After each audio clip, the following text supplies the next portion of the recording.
Merhaba, everyone. Hello in Turkey. Tonight we have a special treat. We are going to get to hear from Hale Ekinci. She's an artist. And we are in the Engaged Citizenship Common Experience Speaker Series, as you know. This is Uni 301 for our class. And the learning objectives, I want to go over those.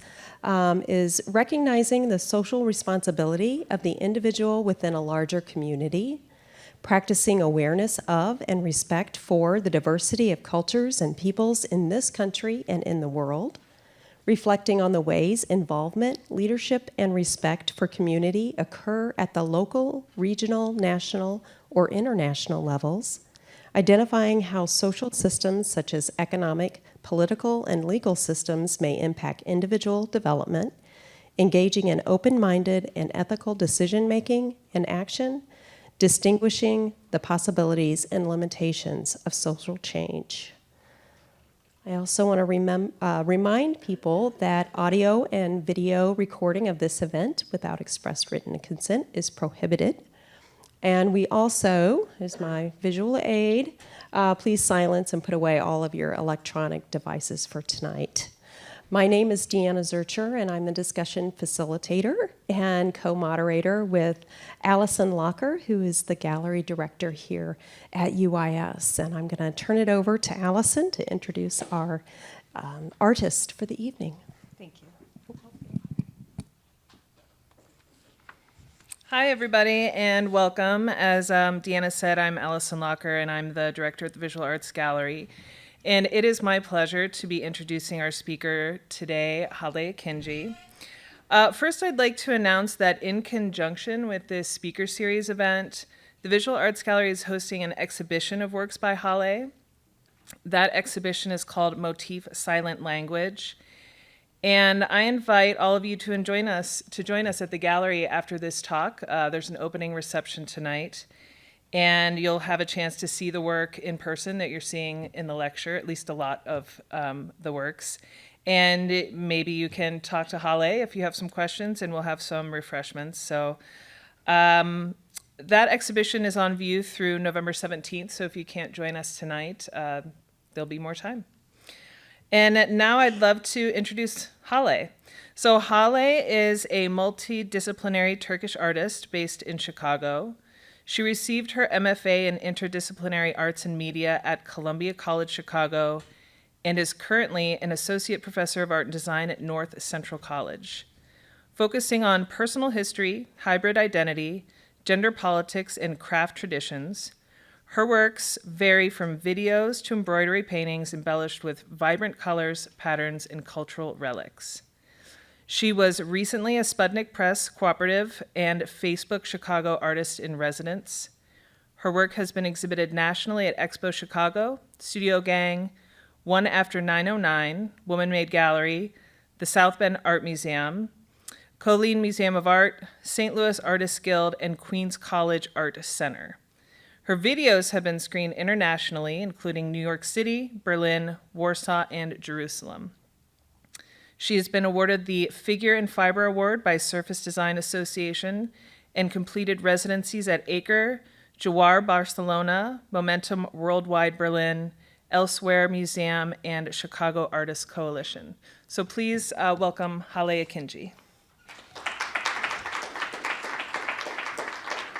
Thank you so much. Thank you, Allison. Oh, we need to do this, right? Do you want to do it? Hi, everyone. I'm Hale Ekinci, and as been mentioned, I'm from Turkey originally, but I've been in the States long enough, and all my higher education has actually been in the Western system in the US, and I will talk about that at some point. But I also want to say I've recently become an American citizen, and, and I'm in the process of processing that. And if I come back in a few years, I might be showing you a different body of work. I will talk about that too. Place and identity and nationality are some of the things that are important to my work. So the way I'm structuring this talk is I'm going to go over my artist statement and body of work, and then I'm going to show you some of my research that goes into my process that relates to Turkish traditions, craft traditions, and women's work, and then I will show some of my process. And in general, collage is the base of everything I do. And as Allison mentioned, my background, my grad school work is actually in interdisciplinary arts and media, meaning I used to do a lot of video and performance based on short stories that I write that were still very collage oriented. But after starting to teach full-time as a design professor, I was spending a lot of time on the computer and found myself just working on crafts a lot. That's not something I was trained in my educational background, but something that I picked up on growing up in Turkey from my mom and other women from the neighborhood. And in the past 4 years, I started working in textiles. So I wanted to preface it with that. As artists, our media can change over time. So collaging together fiber techniques, found textiles, and images from family archives, both my own, but also some other photo archives. My work explores phases of acculturation as an immigrant, hybrid identity, and ideas about gendered labor. My decorative fringes that you see around a lot of my work are influenced by the Turkish/Middle Eastern tradition of Oya, O-Y-A. That is the name of the lace edgings that you find on headdresses, especially, but also some domestic textiles as well. And I'm influenced by the symbolic patterns that are embedded in them, and I'm going to show more of this as I go into the research portion. And traditionally, these would serve as a secret language between women, expressing personal sentiments that must otherwise remain silent, that they didn't feel comfortable expressing in the family. In adopting this method of encoding your sentiments into visual symbols and embellishing your personal objects, I create adorned intercultural portraits framed with Oya on domestic textiles, mostly patterned bed sheets. My process, I start by transferring old photos from my heritage, that's Turkish, my Hoosier husband. I always joke about that. I am married to someone from Indiana, the crossroads of America. So I like bringing that mix of cultures and what it means to be American. And some other found sources. For example, this one, actually, the imagery comes from an archive from Ellis Island. Immigrants that came into the US a long time ago. And I also have been playing with turning, I guess this is a better one, to using these patterned textiles, but also then turning people into the patterns as well, repeating them, sort of taking away the individualism, the individuality that's so prominent in the Western culture into newly configured collectives to hint at the more of the collective culture that I'm from. And then I layer embroidery over them and paint and multiple techniques to further muddle their identities. A question that I get often asked is, why do you have those dots on the faces? So I go ahead and answer that you can see up close. And that's embroidery. It's called this technique called French knots. I also like that it's called French knots. Another layer. Something that I try to do is to not make it about the individual, as I mentioned, and more about the idea of people.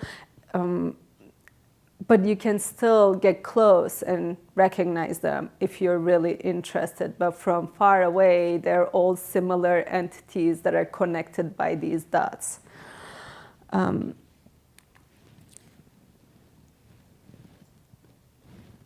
By utilizing domestic surfaces like patterned bed sheets and handkerchiefs, you'll see some other domestic textiles. I'm also interested in what these materials hold rather than using canvas, let's say, where they have a personal and a bodily history that invokes feelings of home or intimacy, and again, that personal connection. And I do mostly 2D works on the wall that hang on the wall, and you'll see examples in the gallery if you visit it. But I also do some sculptural work. So this one is hanging from the ceiling, and it's actually on a metal hoop. And this one is actually on a hula hoop. I like bringing that playful aspects from our lived experiences. Another thing I'm interested in is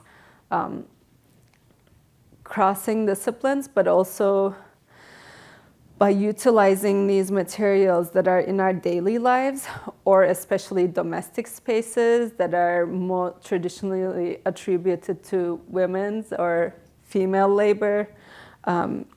I also question the value and worth assigned to materials, especially as it comes to women's work that traditionally has been disregarded.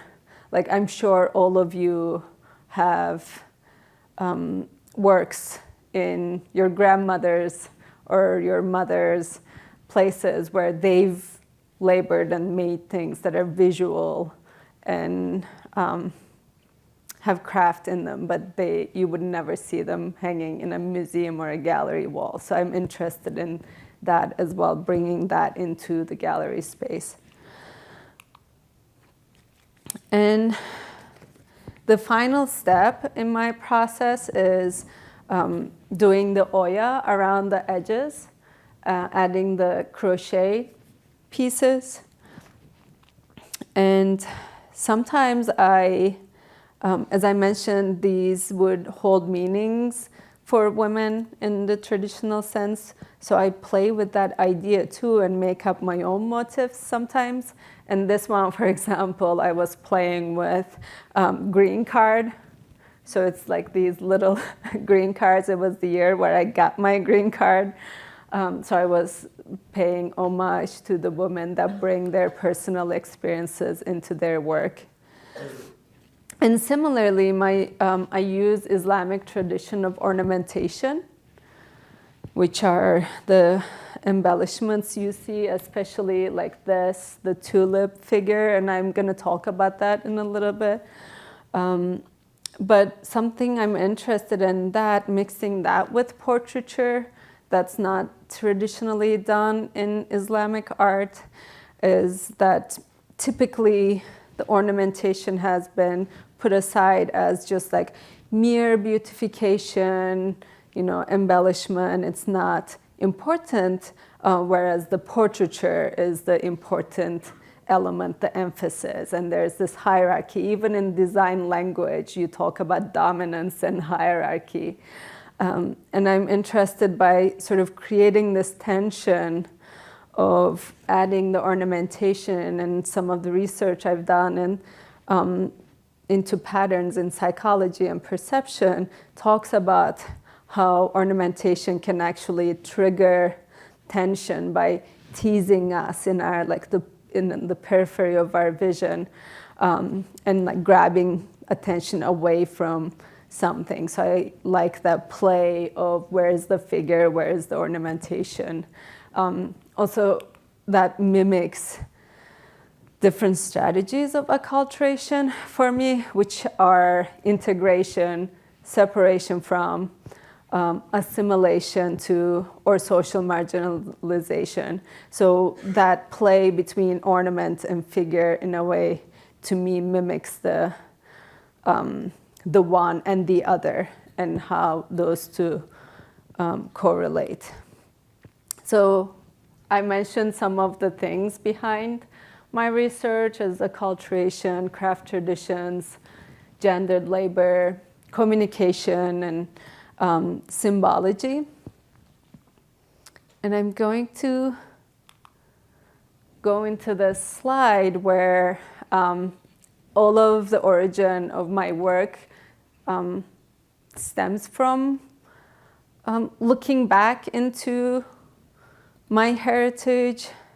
Something that I talk about is, if I moved back to Turkey, I would probably start making work about US and the American culture. So being removed from your heritage gives you this lens, this perspective that made me start to be interested in craft traditions, but also my own family and my heritage. So these are some of the earlier works from this body of work, started in 2018, that started with these photos. And I don't know if you can recognize me, but that's me on the left when I'm little. And there's like I can do a whole lecture on that photograph. It's me dressed in this fake folk dancer outfit. It's not an original outfit, but for some reason my parents thought it would be a great idea to put me into this. And I'm pretty sure it was borrowed. In this borrowed fake folk dancer outfit with this beautiful backdrop in a photo studio. And this is my mom on the right side, actually dressed in a dress that has a lot of kilim motifs that I'm going to talk about very soon that hold meaning. But it's a modern dress, but it still has that reference to the traditional crafts. And these two works speak to how I started thinking about identity. I mentioned Oya, and a lot of my work is influenced by indigenous textiles and how they use hidden meaning. So these are some examples of Oya. This is Oya, and that would be the headscarf. And I want to mention, for those who are not familiar with Turkey, it's a secular country where most of the population is Muslim, but it's not mandatory to wear a headscarf. And this particular headscarf is actually more utilitarian. Like, I might put it on cooking so my hair doesn't get smell. So it's very functional, utilitarian, or like women working in the fields would wear it. It's not the going out, you would wear it. So it would be like a very daily item. So here are some examples. And in my research, I found that this is not, I'm not sure how much it's done these days, but back in the day, women would wear, as I mentioned, to express themselves, what they're feeling. And a lot of people ask me, can you give an example? And the one that is typically enjoyed is the hot pepper pattern, that if a woman would be wearing that, it would mean that their sex life is great at the marriage. And because typically this would be a woman would get married and then move in with the husband's family, so they couldn't, and it's like pretty, conservative, that you wouldn't necessarily talk about those things outwardly, so they would put it in their clothing and patterns. So these are some of my versions. Some of them are actually reference actual Oya patterns, like, and I'll talk about this. The floral patterns are very hold meaning in Turkish art, but then some of them are kind of made up. These are cupcakes. I mean, cupcakes here. I don't know if we had cupcakes in Turkey. And some of them are more abstract. Here are some more. These ones, I was thinking of like upside down birthday candles. I make a lot of references to, as I said, cultural symbol, like from Turkey, like fezzes, but then they're also like upside down solo cups. Like for me, American cultural things that I reference have a lot to do with party. I really appreciate the seriousness of how seriously we take parties here. Like Halloween is coming up, so you know what I mean. So I do references a lot to, things like that, like the birthday cake candles. And then this is more of a recent work. I've started to incorporate some actual objects to that hold meaning. This is sort of like a girl's charm bracelet type thing. When it comes to ornamentation, I do look into symbols, and I have a series of my work on paper on my website called Symbolic Habitats, where I did this for Guatemalan textiles. I was collaborating with an anthropology professor doing documentary work in Guatemala. And I've noticed this tendency in indigenous textiles to communicate through symbols, not just spoken word, but through visuals. And I'm very interested in that, how it's who can access it, who is left out, who is willing to understand that nonverbal communication. And that happens a lot in Turkish arts and crafts. Partially because in Islamic art, figuration was not allowed for a while.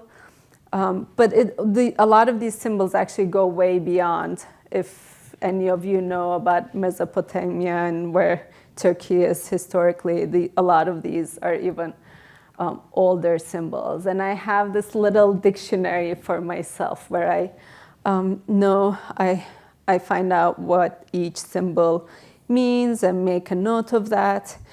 And something that's also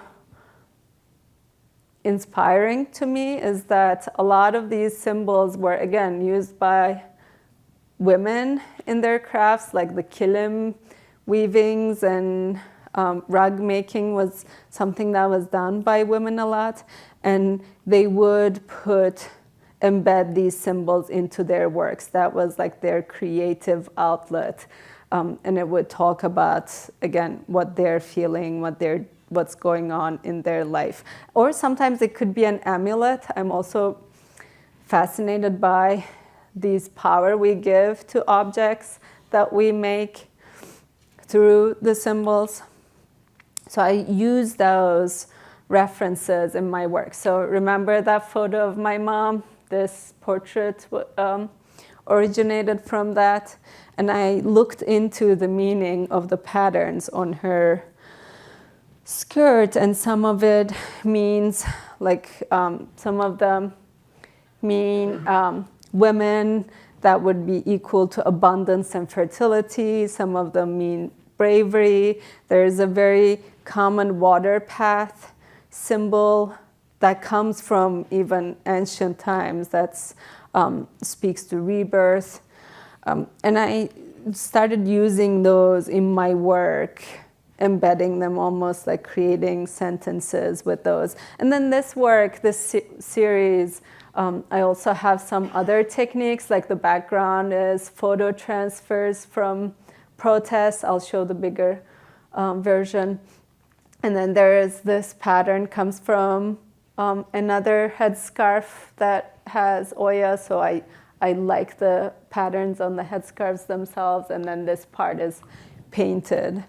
So this is the full version, and this series was an homage to collectives from Turkey around protests or other social groups. So this was all the images from the background are found photos from women's marches or protests. Turkey has a rising number of domestic violence cases.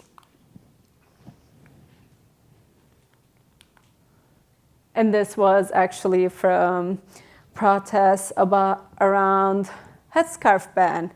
They're now no longer banned, but they're in the 90s, late 90s, there was a ban on headscarves from being worn in public spaces and especially universities.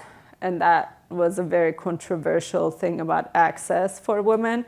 You might have heard France try to do something similar recently. So this was from collecting from those. But then I also embed some images. Like I was trying to find images of the protests as I wasn't there. It was also a way for me to connect to the issues that were happening there.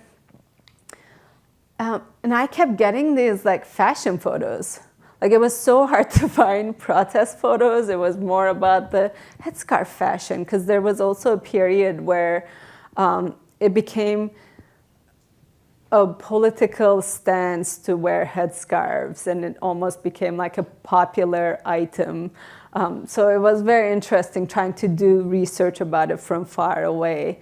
And I sort of put them side by side so you can kind of see some of them are like fashion shots of it, while some of them are more serious and include protests, signs. And that also speaks to multiplicity of an issue. It's never just one-sided. It's never just like good or bad. It's a lot more complex. And then inspired by the photo of my mom's dress, I started sort of making my own combinations with the meanings of the symbols. And here are some shots. These are also, I painted some more ornamentation patterns behind.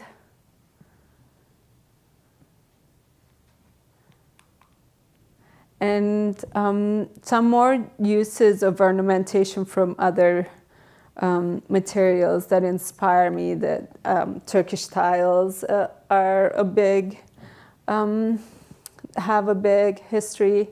And again, they also use these visual patterns that mean something. We also have a lot of it in miniature painting or textiles that use these meaningful patterns. And as I mentioned, a lot of these crafts are done by women. But in Turkish history in Ottoman times, there were actually men in certain crafts too, like metal smithing or copper or the Turkish tiles, etc., were more like done by men, and then women were more in the textiles area. And it's so interesting that the craft made by men had actually had guilds that were supported by the state, whereas the textiles were not. So that's what I mean when Allison mentioned that I think about, that I work with gendered labor. That's what I also look into a lot, that what's organized and paid and supported, whereas when it's women's work, it's usually not like that, and mostly stays domestic and unvalued. And I think that I'm also curious how that plays into trying to put meaning into these works and use the symbols to express yourself. So over the summer, I had a residency at Sputnik Press where I was looking into the meaning of these motifs, and I found this book that was part of an exhibition that I got to see in Istanbul that looked deeply into these history of these patterns, and it sort of divided it into 5 categories, where like one is, oh, that looks like there's an image missing there.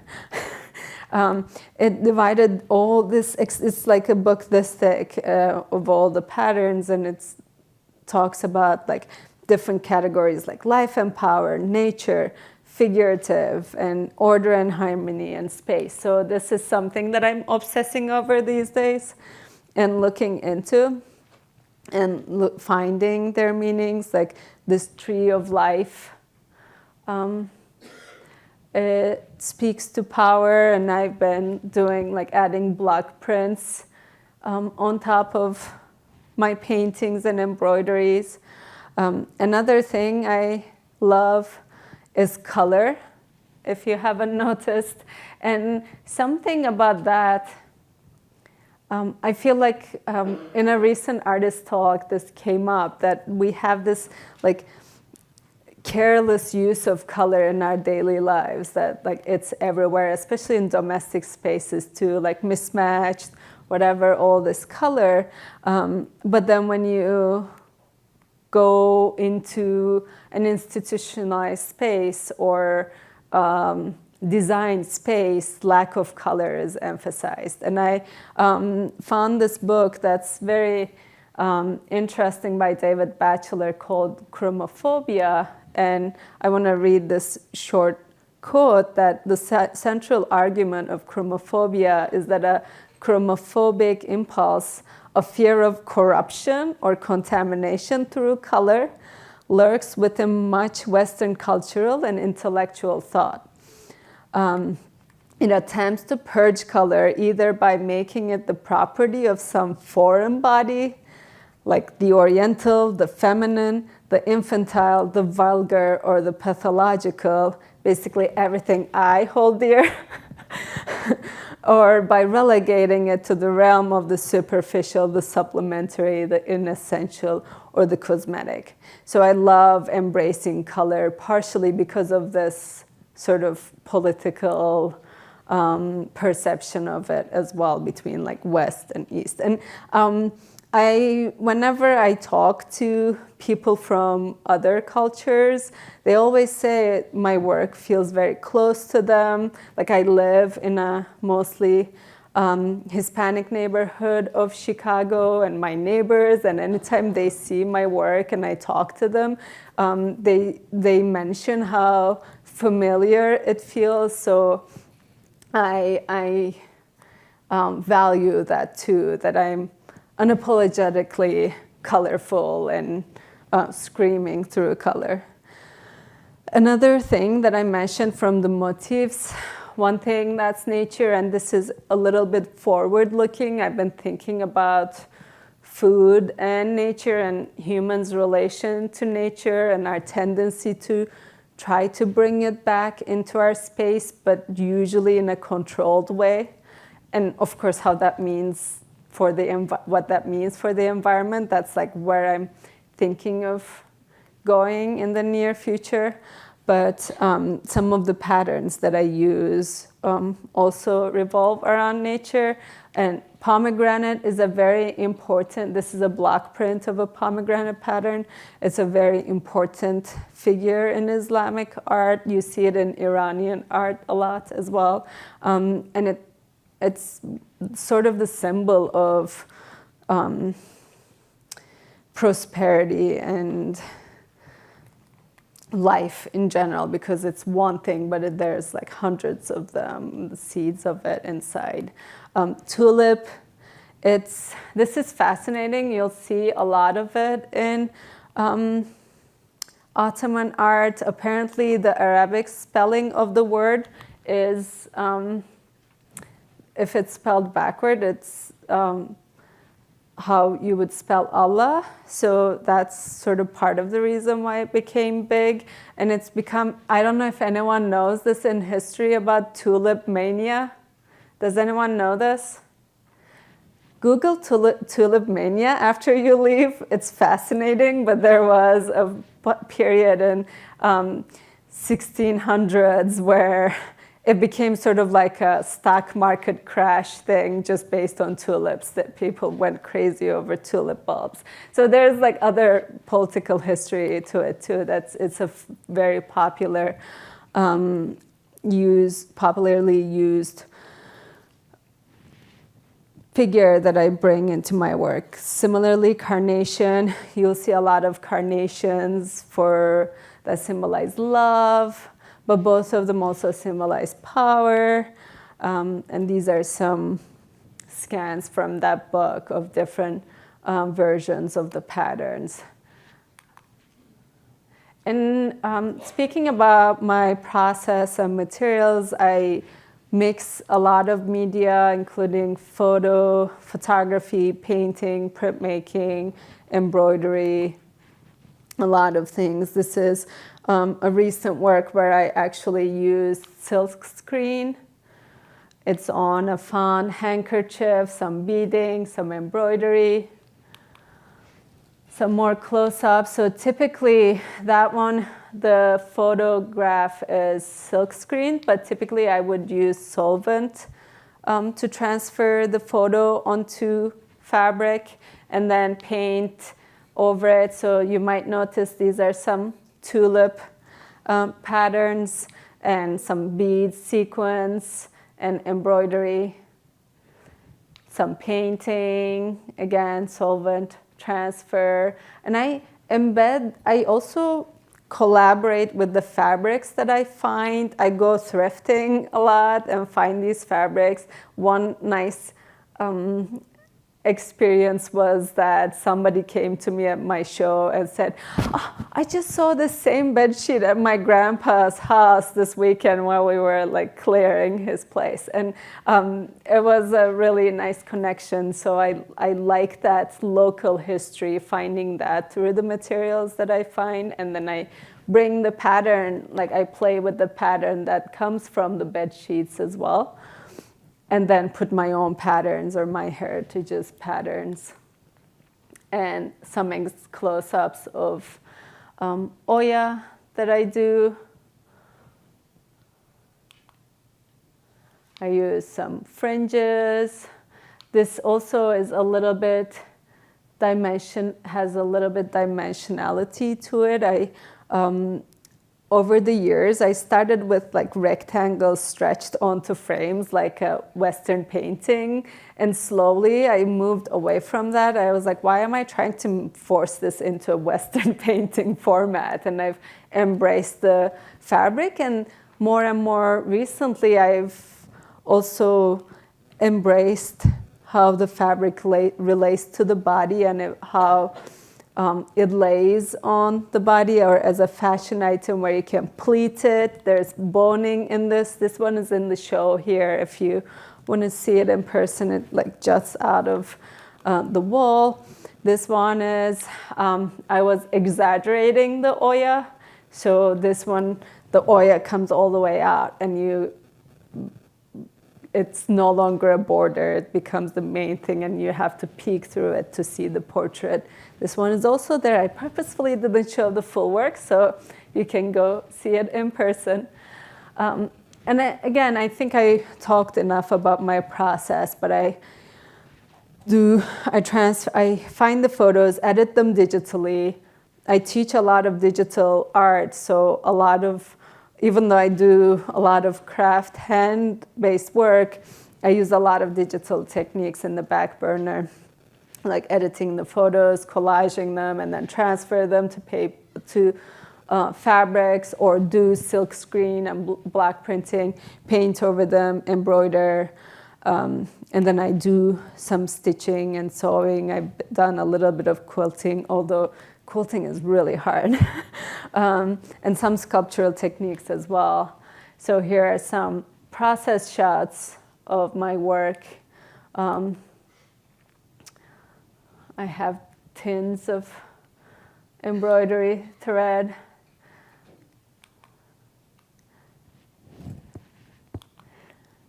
And sort of like before and after of the embroidery.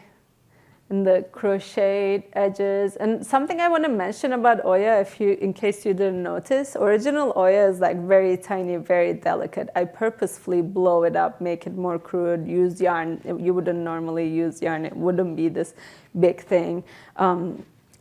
Again, sort of like exaggerating it, making it be more visible and tangible is something I'm interested in. And again, I used to sort of harden it with some materials. I stopped doing that too. Again, I embrace the softness of it. This is some studio shots while I was working there. You might recognize this work that I showed earlier. That's me. And right now I'm at Mana Contemporary in Chicago. And that's a studio shot, work in progress. My wall at certain times, I like sort of stacking the work in the space that I don't typically do in the gallery, but I like seeing it in that way. And I want to show a few of my recent exhibition and works, especially this one was a major commission that I did for Facebook's Chicago office. It's permanently installed there. And this was a really interesting challenge because I always work on like sort of relative sizes to my body. And this was the first one that I did in such a scale. It's 25 feet by 11 feet. So I actually started quilting with this work because I worked modularly. And at the time, I actually didn't even have a studio because it was COVID. So I was working from home. So I worked modularly and then went into the space and quilted them together. And here are some shots in space. And there was also these other things that I wasn't allowed to use any photos that weren't my own. So I joke that it's a lot of my family and my husband's family photos, and I tell my relatives this, oh, you're in Facebook in Chicago. But the idea, originally, I wanted to actually use family photos of people that work there. That was my original intent, to make that sort of map and connected view of the people that work there. And this is some of the behind the scenes. Oh, I guess when I started working on it, I did have toward the end, I did get a studio, and this is some work in progress from the studio. And notice, I remember how I said, like, I bring in digital tools. I typically will like take photos throughout the process and test out patterns and colors on the image before I touch the precious artwork. And yeah, these works are also in the gallery right now that you can see. And before I started doing all of this textile work, I was mainly working in video. And recently at a two-person show at Tiger Strikes Asteroid, I showed one of my video work from 2018, right when I was starting to work in this current medium. And I'm now, it was the curator's idea to include it, and I realized how much there's overlap about the things that I'm thinking about between the video and what I do right now. So I brought that in, but I don't want to take up too much space. We're getting close to the end, so I will point it out. This one is sort of an absurd retelling of women's gathering in Turkey that's called the Gold Day. It's also sort of an economic collaboration where each month someone would host a group of friends would get together, and then one of them would host it, and everyone would bring a gold coin. And then it would, whenever it's your turn, you get a big chunk of money, basically, and then you would rotate. But it was a really, there's actually social studies done on this. It's a really interesting system of collaborative helping each other, mostly housewives too, that all of a sudden you get this collection of money. And it was also, this story also has sprinkles of like current political issues, etc. You can view this on my website. I'm not going to show it right now. But that's, even though I haven't been making videos lately, I'm actually thinking about it, how those stories that I tell in my videos are still very relevant to the work that I make, and I might go back and forth. And this was another interesting collaboration that I did with Studio Gang architecture firm in Chicago. They were building a cultural center on the south side that was initiated by a women's collective of a garment making studio, but it had ambitions to make it more of a cultural center for the broader community, underserved community. And I built these textile partitions that they wanted a lot of transparency, not walls in their space. And because it's a garment working group, I based it off these textiles that can be transportable and used as separations without being static walls. And the fabric, this is from another view from Studio Gang's exhibition space, and that's for size. I'm kind of sure that's for size. And I wanted to collaborate with the workers, but they didn't have time. So that collaboration happened from having them choose their fabrics. And it's all refugee women. So I told them, like, pick fabrics that speak to you and your culture. So we got this mix of patterns that I then turned into this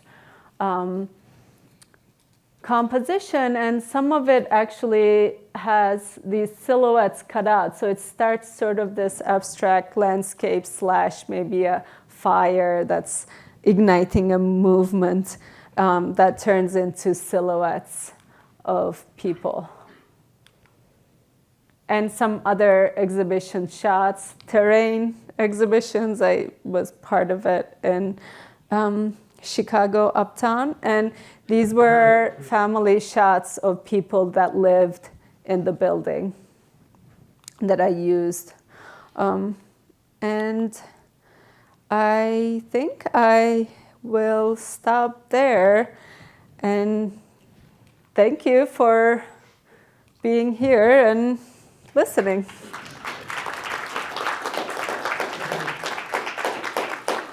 Thank you, Hale. That was wonderful. Thank you. We're going to have a small time here, maybe a 15, 20 minutes for questions from the audience for Hale. Is anyone got a burning question? All right, here we go. Get us No started. hard questions. I can't really regulate my questions, all right, but a question I had was on your work where I think it was a feisty woman, where it was like you like the white on the ground, or I don't know how to describe it well, but the portrait. This one. Yes, that one. Yeah. It seems really interesting. How I wanted to ask if the images at like the bottom near the feet had any significance, and like when you were at the waist portion, did that change what you wanted to show there, or was there any significance from like what was on the by the feet versus what was by the waist and what was by the head? Honestly, no. Actually, I'm really interested that you thought about that. But no, it was all protest photos, and I tried to. Teaching design makes me obsessed about composition, so I was trying to balance the sizes of images, like where you have these large white areas, like balancing the placement of those larger pieces versus smaller details. But no, I did not think about feet versus weight versus, because it's almost like how I'm trying to bring the photos forward and making the image, the portrait embedded in with those background images. I wasn't thinking about the relative spots. Were you thinking about something with the feet or waist? I was wondering if it could be the case, but I also know, that sometimes what I think might not be, what you were intending. Yeah. So, but it's still kind of cool regardless. So, Now I'm going to think about it. okay. Thanks. Well, thank you. All right, yeah. Hi. Hi. So you said earlier that you are unapologetically colorful, which I love. In your pieces, what inspires you to choose those specific colors? Oh, good. I get asked this too. A lot of the times, I'll start with the fabric. I always work from a starting point. Like, I never start with an empty canvas. That's why, I don't like canvases or things like. That's why I think I start from photos. There's a conversation. Or the bed sheet. It already brings it starts the dialogue, and I start talking with it. And I think I start a lot from the existing colors that are in there. And I'm trying to think. There are actually some bed sheets that I use repeatedly, and I'm trying to find if I have an example. So, for example, this color palette, this is the same bed sheet. So there are some blues, cool colors that come from the starting point of the bed sheet. But I think it depends on my mood. I do use pink a lot for obvious reasons, but I think it goes a lot from starting from the bed sheet and my mood at the same time. And I'm constantly taking photos as I go around. I have color palette references that I also use. Lately, I've been trying to push it and use colors that make me uncomfortable, like this one. And I wish I included the full photo. I don't have the full image of that work, but I think it's actually on the website, on the events website. Those colors were very uncomfortable to put together for me, but then I've had a lot of good positive responses, so I'm also trying to push myself in terms of how I use color too. Thank you. Allison, next.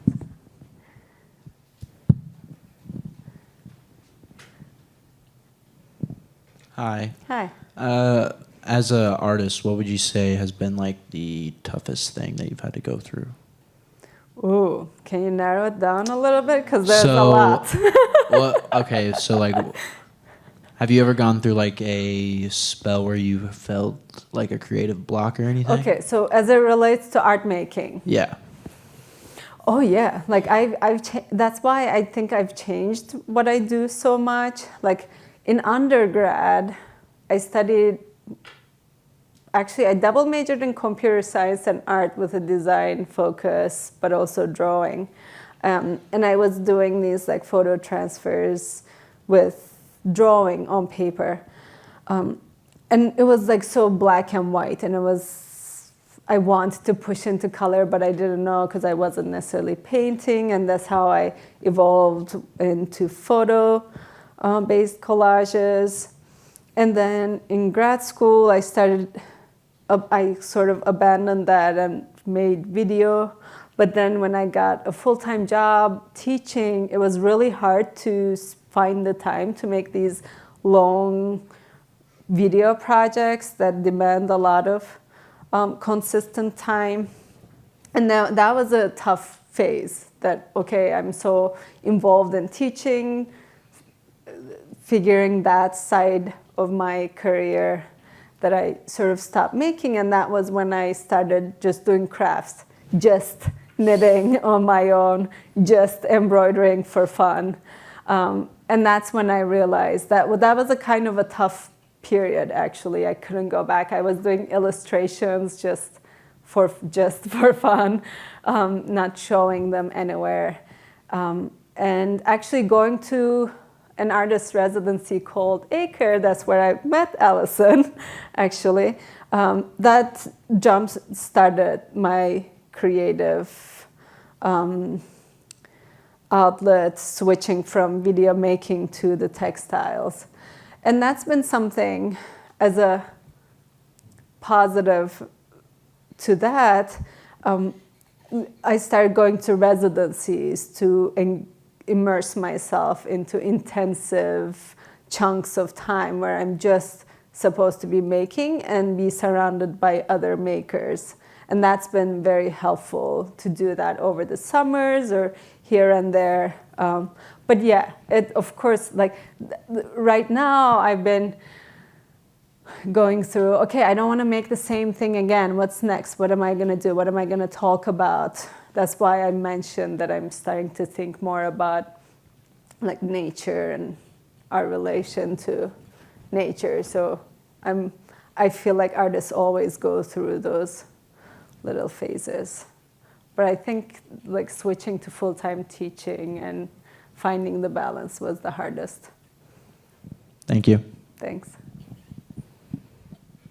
All right, do we have another question? I've got a question. Okay. Oh, and then we'll get to. So one of the titles you had was Ignite a Movement. Mm-hmm. You have a lot of culture, you have a lot of tension, a lot of different things that you bring in to your work. When someone goes through and looks at your exhibits, what movement do you want them to come away with?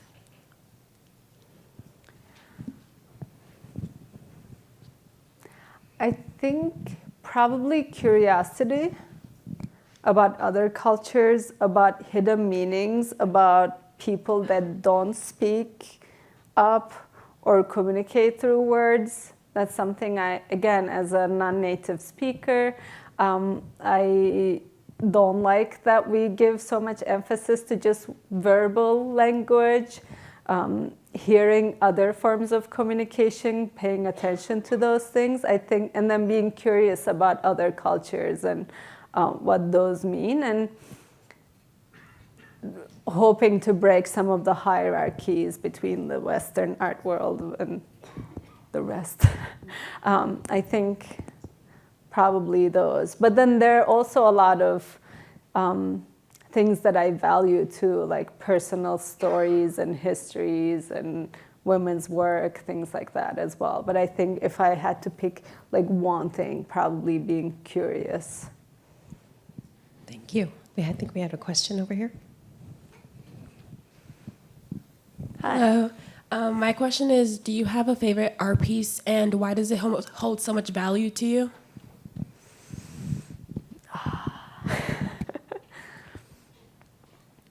I don't have a favorite art piece, but I have a favorite gallery in Chicago, actually two.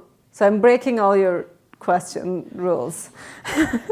I have two spaces that I love. So anything I see there, I usually like. One is Monique Meloche, and one is Marianne Ibrahim. And it's mostly a diverse group of artists that they show from around the world, a lot of BIPOC artists too, that I find just a lot more original, other voices that you don't always see in the museums. So I would say that, or like any work of Wangechi Mutu, for example, a female Black artist that I love. She works a lot with collage type materials. And then what was the second portion of the question?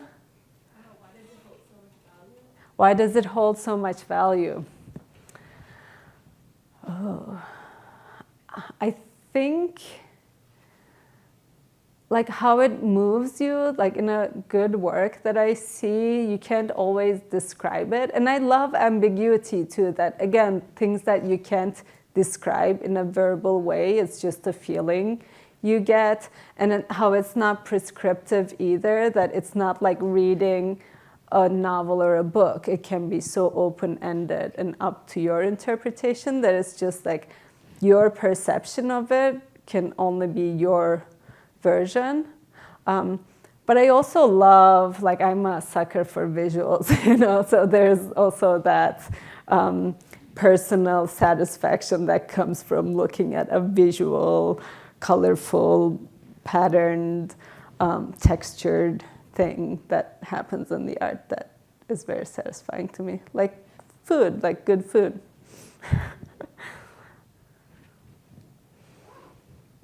Thank you. All right. Do we have any more questions? Yep. Hold on. Hi. So on your slide, there were a slide that portrayed a dictionary about how texture were explaining from like religion, mean like evil eyes, kind of like that. But how do you know where these come from? Like how do you know they're gonna be like common use, or what time periods that were popular use for these textual explanation? You mean like the patterns that I like bring up, that I find the meanings behind them? Is that what you're referring to? I'm trying to find the slide. Like these? Yes. I just do research into, like, as I mentioned, I have those catalogs from certain museums and exhibitions that historians present the work, and certain sites, or the Turkish Cultural Ministry, places like that talk about these. So it usually comes from my research. But I also like making up my own too. And I'm mixing it and not necessarily letting the audience know what is what. Because they're all made up too, right? At the end of the day, like language. Thank you. You're welcome. All right. Are we thinking we're wrapping it up here? All right. Well, I really appreciate Hale's model of being an engaged citizen, because you are really using your gifts and your talents to share insight into other cultures and other issues that need to be brought forward. And I would encourage you to be thinking about like what, creatively that you are passionate about, that you can also tie in and do those things that you're passionate about, and those movements that you want to do. So, Allison, you want to have any last words for us? I just want to thank you all for being here tonight, and again encourage you to head over to the Visual Arts Gallery, and that's in the Health and Sciences building, room 201. So I hope I see you there. Thanks, everybody. And don't Thank you, forget to Hale. swipe out if you are a Uni 301. Thank you.